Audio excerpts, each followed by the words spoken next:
بسم اللہ الرحمن الرحیم۔ دوستو السلام علیکم۔ یوٹیوب چینل دلچسپ ویڈیوز میں خوش آمدید۔ دوستو اگر آپ نے ابھی تک ہمارا چینل سبسکرائب نہیں کیا تو پلیز ہمارا چینل سبسکرائب کریں اور بیل کے بٹن کو لازمی دبائیں تاکہ آپ کو ہماری نئی ویڈیوز سب سے پہلے مل سکیں۔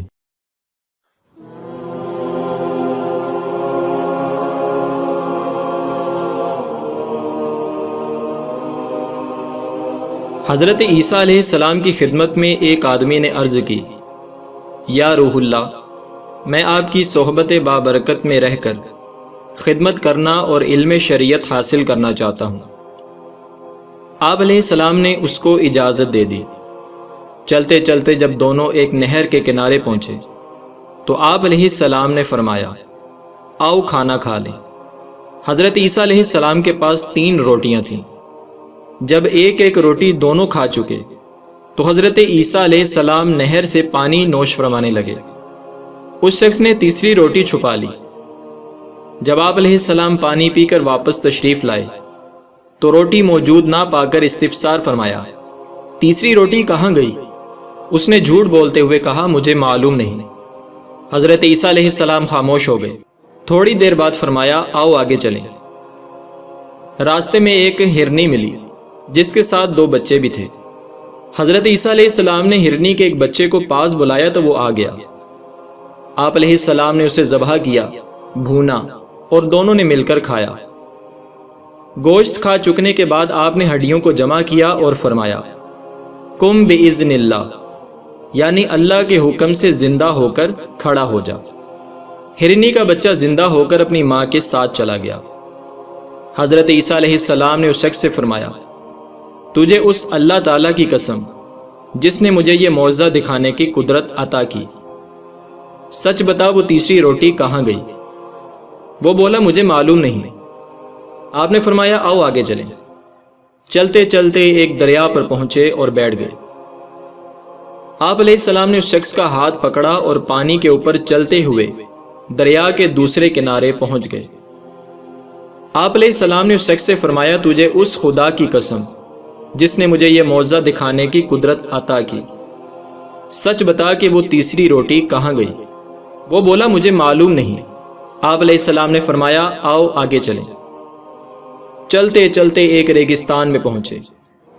آپ علیہ السلام نے ریت کی ایک ڈھیری بنائی اور فرمایا، اے ریت کی ڈھیری، اللہ کے حکم سے سونا بن جا۔ وہ فوراً سونا بن گئی۔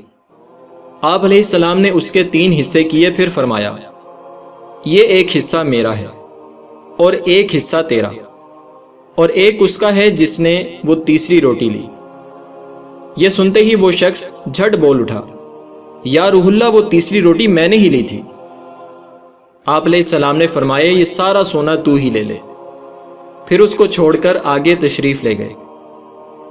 یہ شخص سونا چادر میں لپیٹ کر اکیلا ہی روانہ ہوا۔ راستے میں اسے 2 شخص ملے۔ انہوں نے جب دیکھا کہ اس کے پاس سونا ہے تو اس کو قتل کر دینے کے لیے تیار ہو گئے تاکہ سونا اس سے لے لیں۔ وہ شخص جان بچانے کی خاطر بولا، تم مجھے قتل کیوں کرتے ہو؟ ہم اس سونے کے 3 حصے کر لیتے ہیں اور ایک ایک حصہ بانٹ لیتے ہیں۔ وہ دونوں شخص اس پر راضی ہو گئے۔ وہ شخص بولا، بہتر یہ ہے کہ ہم میں سے ایک آدمی تھوڑا سا سونا لے کر قریب کے شہر میں جائے اور کھانا خرید کر لے آئے تاکہ کھا پی کر سونا تقسیم کر لیں۔ چنانچہ ان میں سے ایک آدمی شہر پہنچا، کھانا خرید کر واپس ہونے لگا تو اس نے سوچا، بہتر یہ ہے کہ کھانے میں زہر ملا دوں تاکہ وہ دونوں کھا کر مر جائیں اور سارا سونا میں ہی لے لوں۔ یہ سوچ کر اس نے زہر خرید کر کھانے میں ملا دیا۔ ادھر ان دونوں نے یہ سازش کی کہ جیسے ہی وہ کھانا لے کر آئے گا ہم دونوں مل کر اس کو مار ڈالیں گے اور پھر سارا سونا آدھا آدھا بانٹ لیں گے۔ چنانچہ جب وہ شخص کھانا لے کر آیا تو دونوں اس پر پل پڑے اور اس کو قتل کر دیا۔ اس کے بعد خوشی خوشی کھانا کھانے کے لیے بیٹھے تو زہر نے اپنا کام کر دکھایا اور یہ دونوں بھی تڑپ تڑپ کر ٹھنڈے ہو گئے اور سونا جوں کا توں پڑا رہا۔ حضرت عیسیٰ علیہ السلام واپس لوٹے تو چند آدمی آپ علیہ السلام کے ہمراہ تھے۔ آپ نے سونے اور 3 لاشوں کی طرف اشارہ کر کے ہمراہیوں سے فرمایا، دیکھ لو دنیا کا یہ حال ہے، پس تم کو لازم ہے کہ اس سے بچتے رہو۔ دوستو اس واقعے کو سن کر ہمیں پتہ چلا کہ دولت کی محبت کیسے گل کھلاتی ہے، گناہوں پر اکساتی ہے، در بدر پھراتی ہے، لوٹ مار کرواتی، حتیٰ کہ لاشیں گرواتی ہے، مگر کسی کے ہاتھ نہیں آتی، اور اگر آتی ہے تو بے حد ستاتی اور خوب رلاتی ہے۔ اللہ تعالیٰ کی پاک بارگاہ میں دعا ہے کہ اللہ تعالیٰ ہمیں اس واقعے سے سبق حاصل کرنے کی توفیق عطا فرمائے۔ دوستو اس ویڈیو کو لائک اور شیئر کریں اور ہمارا چینل سبسکرائب کرنا نہ بھولیے گا۔ اپنا بہت سا خیال رکھیے گا۔ اللہ حافظ۔